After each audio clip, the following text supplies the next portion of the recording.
Good afternoon. Today I'd like to provide an update on the crisis involving Russia and Ukraine. From the beginning of this crisis, I have been absolutely clear and consistent. The United States is prepared no matter what happens. We are ready with diplomacy, to be engaged in diplomacy with Russia and our allies and partners to improve stability and security in Europe as a whole.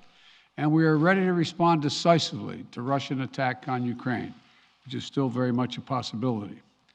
Though all the events of the last few weeks and months, this has been our approach, and it remains our approach now. So today I want to speak to the American people about the situation on the ground, the steps we've taken, the actions we're prepared to take, and what's at stake for us and the world, and how this may impact on us here at home. For weeks now, together with our allies and partners, my administration has engaged in non-stop diplomacy.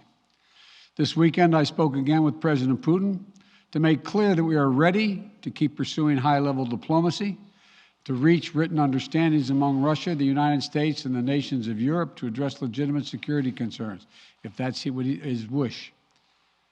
Their security concerns and ours. President Putin and I agreed that our team should continue to engage toward this end, along with our European allies and partners. Yesterday, the Russian government publicly proposed to continue the diplomacy. I agree. We should give the diplomacy every chance to succeed, and I believe there are real ways to address our respective security concerns. The United States has put on the table concrete ideas to establish a security environment in Europe. We're proposing new arms control measures, new transparency measures, new strategic stability measures. These measures would apply to all parties, NATO and Russia alike. And we're willing to make practical, result-oriented steps that can advance our common security. We will not sacrifice basic principles, though. Nations have a right to sovereignty and territorial integrity. They have the freedom to set their own course and choose with whom they will associate. But that still leaves plenty of room for diplomacy and for de-escalation. That's the best way forward for all parties, in our view. We'll continue our diplomatic efforts in close consultation with our allies and our partners.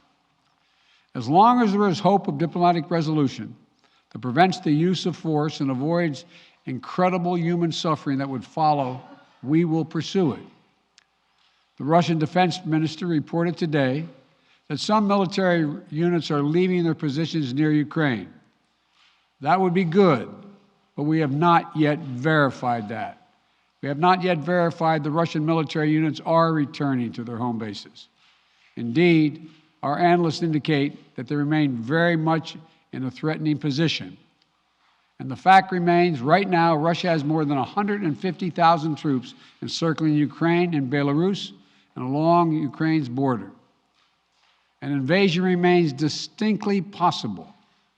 That's why I've asked several times that all Americans in Ukraine leave now before it's too late to leave safely.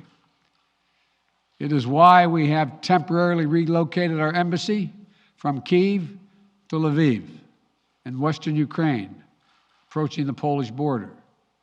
And we've been transparent with the American people and with the world about Russia's plans and the seriousness of the situation so that everyone can see for themselves what is happening.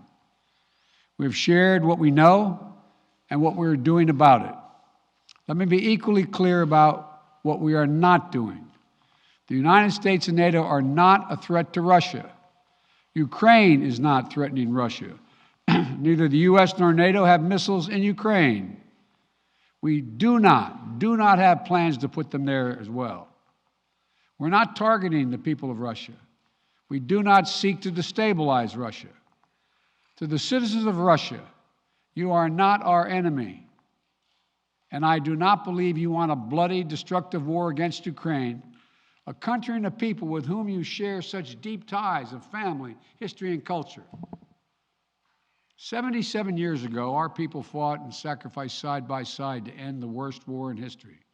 World War II was a war of necessity. But if Russia attacks Ukraine, it would be a war of choice, or a war without cause or reason.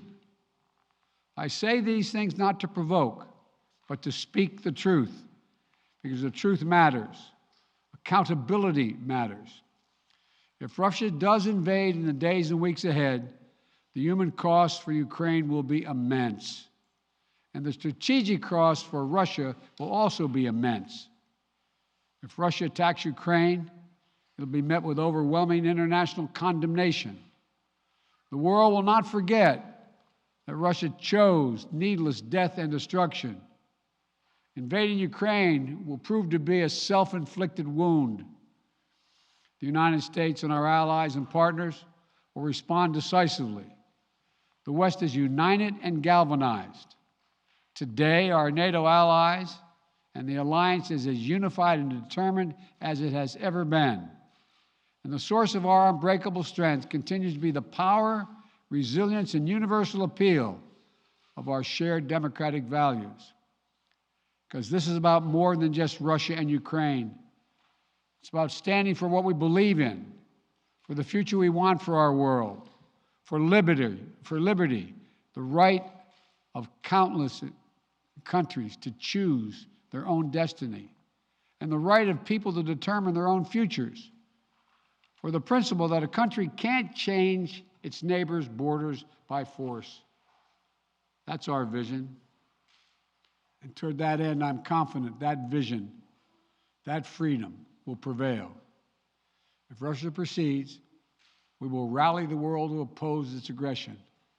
The United States and our allies and partners around the world are ready to impose powerful sanctions on export controls, including actions that we did not pursue when Russia invaded Crimea in eastern Ukraine in 2014.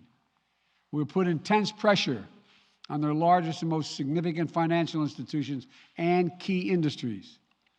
These measures are ready to go as soon and if Russia moves.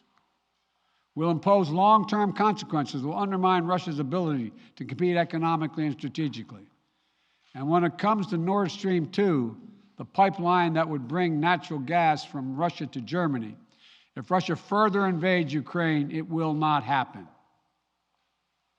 While I will not send American servicemen to fight in Ukraine, we have supplied the Ukrainian military with equipment to help them defend themselves.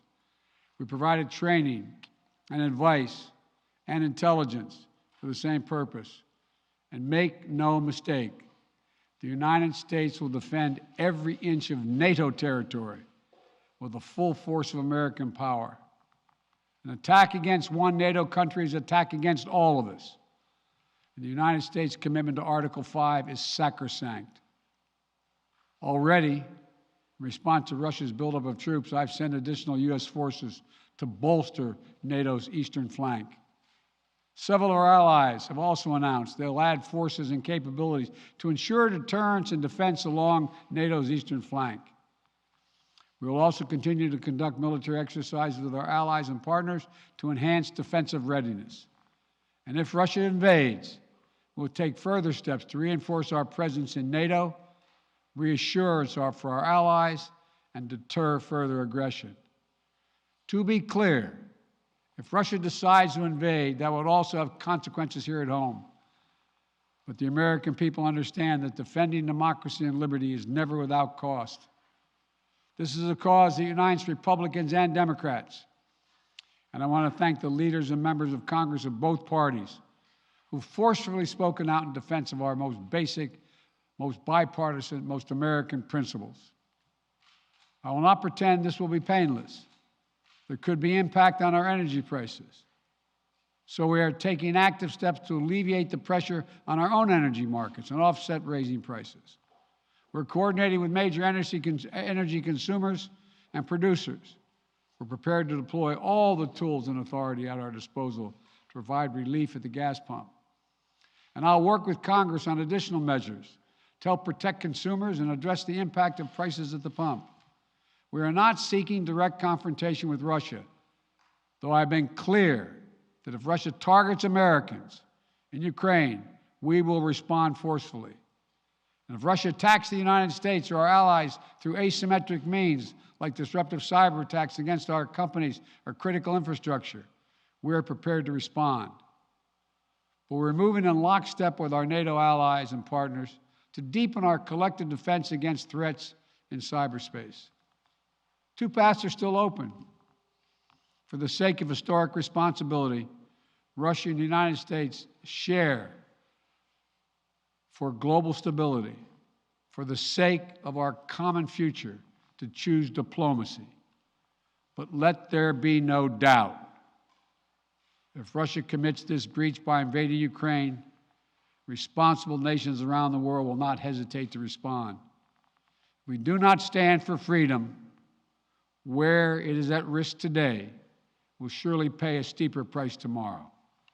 Thank you. I'll keep you informed. Mr. President, whether or not they are de-escalating. Ukraine as a precursor to a